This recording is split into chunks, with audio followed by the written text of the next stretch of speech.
few moments later. Good day everyone. In this lesson, we will be explaining on how relative and absolute dating were used to determine the subdivision of geologic time. Interpreting the Earth history is a primary goal of a scientist in the field of geology. Like the modern-day investigator, a geologist must interpret the clues by studying the rocks. The geologist found in preserved rocks some evidences, and its features is contained from the inside. Geologists can unravel the complexity of the past. Imagine someone telling you a story where all the important events happen in the wrong order. It might be confusing or even make no sense at all. Being able to tell how all things are put them in the right order is one of the most important skills archaeologists have. We call this skill dating because it is how we organize our discoveries in time, like dates on a calendar. Archaeologists use two kinds of dating methods, relative and absolute dating. So ano nga ba ang relative dating and absolute dating? At kung paano ginamit ng ating mga scientifico sa field of geology upang ma-determine ang subdivision of geologic time. So relative age or relative dating means the age of one object compared to the age of another, not the exact age of an object. So relative dating is determining which fossil or event come first, second, third, and etc. Look at the illustration. The oldest is compared to the youngest. As you can see, youngest is light colored and oldest is dark colored. The relative is it's comparing to each other kung ano ang mas matanda at kung ano ang mas bata, and not using exact age of an object. So, ang relative dating is a method used by geologists to determine the chronological order of events in Earth history. It doesn't provide an exact date like absolute dating, which uses radioactive decay, but it allows scientists to understand the sequence of these events. So, paano ba ginamit ng scientists ang relative dating? So, ginamit ng scientists ang relative dating by this principle and law of relative. First, law of superposition. Second, principle of original horizontally. Third, lateral continuity. Fourth, cross-cutting relationship. And then lastly, principle of inclusion. First, let's tackle what is law of superposition. So, law of superposition states that a sedimentary rock layer is older than the layers above it and younger than the layers below if the layer are not disturbed. So, ano nga ba yun? Ang law of superposition ay isang konsepto ng geolohiya na nagsasabing sa isang layer ng sedimentary rock, ang pinakababang layer ay ang pinakamatanda at ang sumunod na layer ay mas bata o younger. Ito ay batay sa idea na ang sedimentary rock ay nabuo mula sa sediment na nagpatong-patong sa ibabaw ng isa't isa sa paglipas ng panahon. Kaya, ang mga layer na mas malalim sa ibaba ay mas matanda kaysa sa mga layer na nasa. So look at this diagram. As you can see, ang nasa baba is matanda, and then ang sa ibabaw or sa taas ay mas bata. Yon ang law of superposition. So next is the principle of original horizontally. So this principle states that layers of sediments are originally deposited horizontally under the action of gravity. This means that any sloping of layers must have occurred after the layers form. So ano nga ba ang ibig sabihin nun? Ang prinsipyo ng original horizontally ay isang konsepto ng geolohiya na nagsasabing kapag nagdeposit ang sediment tulad ng buhangin o putik, ito ay nagaganap sa isang patag na oryentasyon o horizontal. Ibig sabihin, kapag nakita mo ang isang layer ng sedimentary rock na tila nakatagilid o pahalang, ito ay dahil sa mga prosesong geological na nagbabago sa original na patag na oryentasyon nito. Halimbawa, ang mga prosesong ito ay maaaring isama ang paggalaw ng mga tectonic plates na maaaring magdulot ng pataas, pababa o paikot ng mga rock layer. Sa ganitong paraan, ang prinsipyo ng original horizontality ay mahalaga sa pag-unawa ng mga prosesong geological na nagaganap sa ibabaw ng panahon. Next is the principle of lateral continuity. This principle states that a layer of sedimentary rock or sediment extends laterally in all directions until it thins out or terminates. So ano nga bang ibig sabihin nun? So this principle daw is tumutukoy sa layer or nag-state sa layer of sediment, which is ang sediment is mag-extend in laterally in all direction hantod mahimo siyang thins out or mahawala, terminates. So ang konsepto nito ay masasabing ang mga layer ng sedimentary rock ay patuloy nagpapalawak sa magkabilang direksyon hanggang sa ito'y maabot ang hangganan, tulad ng isang bundok o lambak, o hanggang sa ito'y manipis na hanggang sa wala na, or thins out or terminate. Ibig sabihin, kung mayroon kang dalawang magkahiwalay na lugar na may parehong uri ng sedimentary rock, maaaring ipalagay na ang dalawang ito ay dati ay iisang layer na, nahiwalay dahil sa mga prosesong geological tulad ng paggalaw ng mga tectonic plate. So next principle is the cross-cutting relationship. This principle states that intrusion are younger than the rock it cuts through. This also applies to poles. So ano nga ba ang cross-cutting relationship? Ang prinsipyo ng cross-cutting relationship sa geology ay nagsasabing kung ang isang bato o fault ay dumaraan o nagkoko-cross-cut sa isang layer ng bato, ang bato o fault na iyon ay mas bago kaysa sa layer ng bato na ito'y dinaanan. Halimbawa, kung mayroong isang layer ng sedimentary rock na dinaanan ng isang fault, isang crack sa earth crust na mayroong paggalaw ng rock sa magkabilang panig, maaari nating sabihin na ang fault ay mas bago kaysa sa layer ng rock, dahil ito ay nangyayari pagkatapos na mabuo ang layer ng rock. Lastly, the principle of inclusion. When one rock formation contains pieces of inclusion of another rock, the included rock is older than the host rock. So, ang prinsipyo ng inclusion sa geology ay nagsasabing kung ang isang rock o puzzle ay matatagpuan sa loob ng isang layer ng rock, ang rock o puzzle na ito, ang inclusion, ay mas matanda kaysa sa rock layer kung saan ito matatagpuan. Halimbawa, kung mayroong isang layer ng sedimentary rock na may mga bato na nagmula sa isang mataas na rock layer, ang mga ito ay tinatawag na inclusion. Maaari nating sabihin na ang mga inclusion ay mas matanda kaysa sa layer ng rock kung saan sila matatagpuan. Absolute dating, a method of determining the numerical age of rocks. Absolute dating refers to the age of rocks kung saan ito ay nagbibigay ng eksaktong edad kung kailan nabuo ang mga layers ng rocks. We have main methods of absolute dating like radiocarbon dating, which uses the radioactive decay of carbon-14 in organic remains. So di bale, ang radiocarbon dating ay yung mga elements na natitira sa kapag namatay ang tao o hayop sa tapos may mga elements na nanatili sa buto natin or meron din tayong tinatawag na dendrochronology, which uses the annual growth rates of trees. So, dito naman ay nalalaman na ang kung ilang taon na ang layer ng rocks sa pamamagitan ng mga natitirang fossils ng mga puno o halaman na naiiwan o natitira sa paglipas ng panahon at natatabunan ng mga lupa.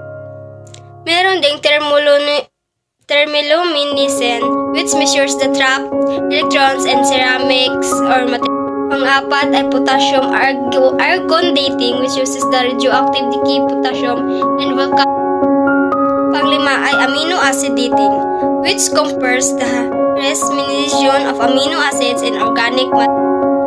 So to get the exact age of rocks, geologists use radioactive decay.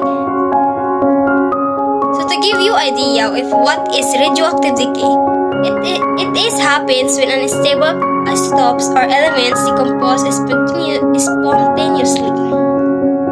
So isotopes is the element with the same number of protons and electrons but different number of neutrons. So pag ang isa ka proton is kanang may iba't ibang number ng neutrons, ay magiging unstable or stable yung mga elements na naroroon sa rocks. So meron tayong tinatawag na half-life. Ito ay it is the time taken for the radioactivity of a specified rock isotopes to turn to half of its original value. Kapag nangalahati na yung original value ng isotopes ay yung mga nababawas sa kanyang original value ay napupunta naman sa daughter material. Ang daughter material naman ay ang mga stable na elements or ang decay product. When the time passed, ang daughter material ay mas lalo na malaki yung mga elements na nandun, at yun ang mga ginagamit ng mga geologists upang malaman kung ilang taon na ba ang layer. Pamamagitan ng daughter material, yung mga elements na nakukompose doon ay yun yung na nakukompose sa mga buto-buto ng mga namatay na mga hayop o halaman or kung ano pang namatay doon sa time na yon, ay yun yung mga tinitest ng mga geologists para malaman nila kung ilang taon na ang nakalipas at para malaman nila kung ilang taon na rin ang layer ng rocks. So paano ba ginamit ang relative and absolute dating sa pagdetermine ng subdivision of geologic time? But first, ano nga ba ang geologic time? Ang geologic time o panahon ng daigdig ay isang sistema ng pagtatakda ng mga yugto at pagsunod-sunod ng mga pangyayari na naganap sa kasaysayan ng ating planeta. Ito ang paraan ng mga siyentipiko upang maunawaan ang mga proseso at pagbabago na nangyayari sa mundo mula noong ito'y ay nabuo hanggang sa kasalukuyan.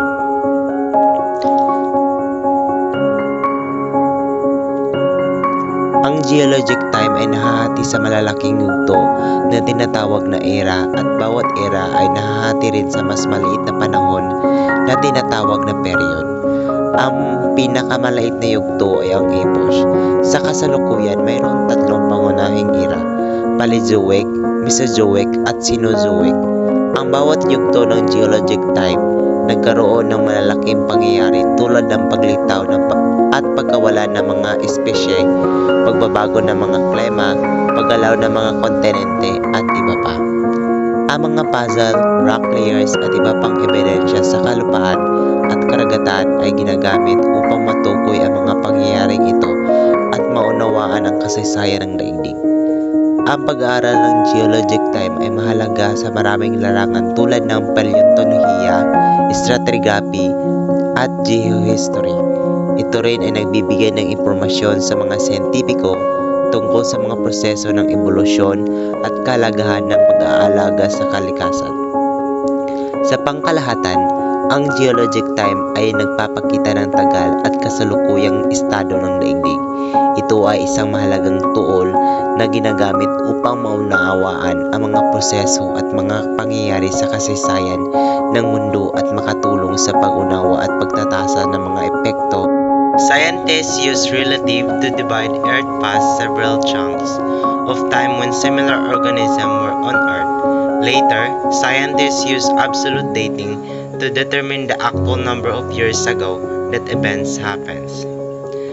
The geologic time scale is divided into eons, eras, periods, and epochs. First, eons is the longest subdivision based on the abundance of certain fossils. Eras, next to longest subdivision, marked by major changes in the fossil record. Periods, based on times of lives existing at time.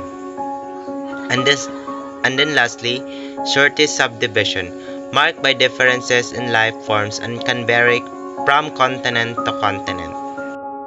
Ang mga ayon, era, period at epoch ay mga time scale na ginagamit sa pag-aaral ng kasaysayan ng mundo at ng mga puzzle. Ito ang mga panahon o yugto na nagpapakita ng mga malalaking pangyayari at pagbabago sa kalikasan. Ang ayon ang pinakamalaking yugto sa time scale. Ang pinakaunang ayon na naitala ay ang Hadean Ayon, kung saan ang mundo ay nasa panahon ng mainit na planeta at malalakas na pagsabog ng bulkan. Ito ang panahon bago pa man magkaroon ng buhay sa mundo. Ang era naman ay isang mas maliit na yugto sa loob ng ayon. Ang mga halimbawa ng era ay Precambrian era, Paleozoic era, Mesozoic era, at Cenozoic era. Bawat era ay may sariling mga katangian at pangyayari tulad ng pagkakaroon ng mga unang anyo ng buhay, pagkakaroon ng mga dinosaur, paglitaw ng mga mamamalya at tao. Ang period naman ay mas maliit pa sa era at nagpapakita ng mga mahalagang pangyayari sa loob ng era. Halimbawa ng mga period ay Cambrian period, Jurassic period, at Holocene period. Sa bawat period, nagaganap ang mga pagbabago sa klima, kapaligiran at mga grupo ng mga hayop at halaman. Ang epoch naman ay ang pinakamaliit na yugto sa timescale.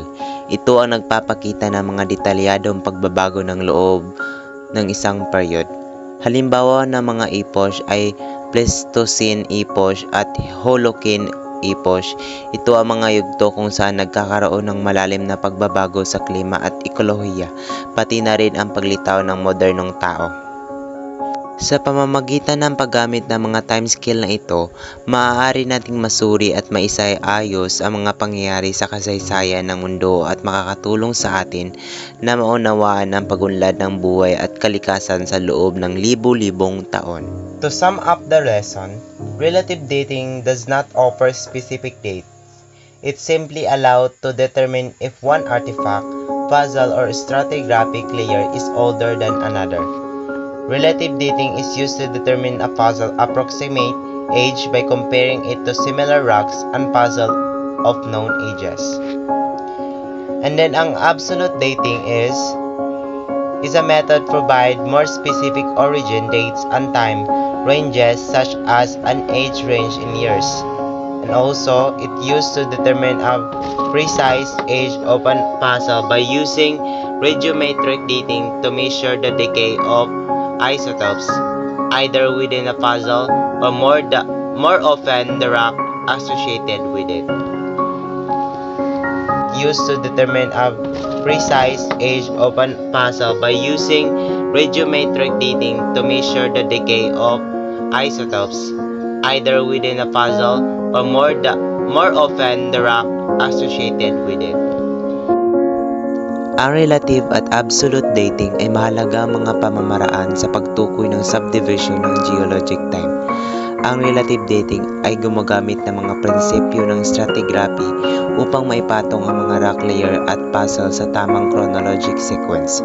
Sa pamamagitan nito, maaaring maunawaan ang mga pangyayari sa kasaysayan ng daigdig tulad ng mga paggalaw ng lupa, paglitaw ng pagkawala ng mga species at iba pa. Sa kabilang banda, ang absolute dating ay nagbibigay ng insaktong numerikal na edad o petsa sa mga rock at puzzle. Ito ay nagbabatay sa mga radiometric dating methods tulad ng carbon dating, potassium-argon dating at uranium lead dating. Sa pamamagitan ng pagsukat ng halaga ng radioactive isotopes at kanilang decay products sa mga sample, maaaring matukoy ang kahulugan ng edad ng mga ito. Ang relative dating ay mahalaga dahil ito ang unang hakbang sa pagbuo ng chronologic framework ng geologic time. Ito ay nagbibigay ng mga batayan para sa pag-aaral ng mga temporal na relasyon ng mga pangyayari sa kasaysayan ng daigdig. Sa kabilang dako, ang absolute dating ay nagbibigay ng mas insaktong impormasyon tungkol sa mga petsa ng mga pangyayari. Ito ay makakatulong sa mga malalim na pag-aaral ng mga proseso at transisyon sa loob ng geologic time. Sa kabuuan, ang relative at absolute dating ay magkasama sa pag-unawa at paglarawan ng subdivision ng geologic time. Ang mga ito ay nagbibigay ng mas malalim na kaalaman tungkol sa kasaysayan ng daigdig at mga proseso na nagbago sa loob nito.